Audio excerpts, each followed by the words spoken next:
Arab Saudi mulai membuka atau melonggarkan aturan lockdown secara perlahan. Buktinya, toko retail dan pusat perbelanjaan di Saudi mulai Rabu 29 April 2020 kemarin telah beroperasi untuk publik dari pukul 9 pagi sampai 5 sore waktu setempat. Namun meski begitu, aturan ketat masih berlaku untuk menahan laju penyebaran virus corona. Para pembeli harus diperiksa suhu tubuhnya di pintu masuk mall.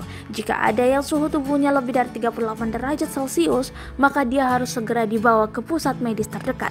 Dikutip dari Arab News, juru bicara Menteri Perdagangan dan Investasi Arab Saudi Abdurrahman Al Hussein mengatakan perusahaan komersil diwajibkan untuk mengecek suhu tubuh para pelanggan dan pegawai mereka sebelum jadwal kerja mereka. Tidak diperkenankan untuk mencoba produk kosmetik dan parfum, serta elevator ditutup dan menerapkan tanda social distancing di lantai.